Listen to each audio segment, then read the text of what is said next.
Աստվածաշնչյան ընթերցանություն ամեն առավոտ, ապրիլի 25 Ելիր իմ սեր, ով իմ գեղեցիկ, արի, Երգերքոց 2:10 Ես լսում եմ իմ սիրելիի ձայնը, նա դիմում է ինձ, հիանալի եղանակ է հաստատվել երկրի վրա, և նա չի թողնում, որ ես մնամ հոգևոր քնի մեջ, երբ շրջակա բնությունն արթնանում է ձմեռվա քնից, նա ինձ ասում է,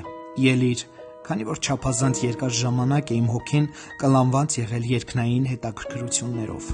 Նա ելել է, նրանում ելնում եմ նաև ես, այդ դեպքում ինչի համար ես հող մնամ, ստորկրքերից, ցանկություններից, նպատակներից և ձգտումներից, ես ելնում եմ դեպի նա։ Նա քաղցրաբար ինձ անվանում է իմ սիրեցյալ, և ինձ հիասքանչ է համարում, դա հրաշալի խթան է իմ արթնանալու համար։ Եթե նա այդ կերպ բարձրացրել է ինձ, եթե ինձ գեղեցիկ է համարում, ապա ինչպես մնամ կեդարի վրանների մոտ և հոգեպես մտերիմներ ունենամ մարդու որդիների մեջ։ Նա դրդում է ինձ, ելիր, հեռացիր ամեն աշխարհայիններից, նապաշտականից, ժողոքորթությունից, մեղսավորից։ Նա կանչում է ինձ արտաքնապես կրոնական աշխարհից, որը չի ճանաչում իրեն ոչ մի ընդհանուր բան չունի երկնային արքայության խորհրդի հետ։ Երբ նա ասում է ելիր, նա դա չի ասում կտրուկ տոնով։ Կարող էր թվալ, ինչը կարող է ինձ պահել ունայնության ու մեղքի այս անապատում։ Տեր, ես դուրս կգայի, բայց թաղվել եմ խոչընդոտների մեջ ու ի վիճակի չեմ դուրս գալու։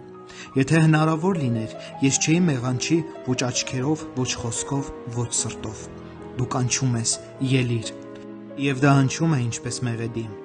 Քեզ մոտ գալը աքսորից տուն դառնալ է, փոթորկի ժամանակ ափ դուրս գալ է, երկար աշխատանքից հետո հանգստանալու պառկել է։ Քեզ մոտ գալը սեփական ցանկությունների ու հույսերի իրականացումը տեսնելն է։ Բայց Տեր, քարն ինչպես բարձրանա, պավի գունդն ինչպես պոկվի փորվածքի հատակից։ Բարձրացու ինձ, քեզ մոտ տար։ Դա կարող է անել քո շնորհքը։ Ուղարկիր Սուրբ Հոգուն, որ նա սիրո սրբազան կրակը վառի իմ սրտում, և ես կշարունակեմ իմ վերելքը, քանի որ կյանքն ու ժամանակը չեն սուզվել անէունության մեջ։ Եվ այդ ժամանակ ես իրոք կելնեմ։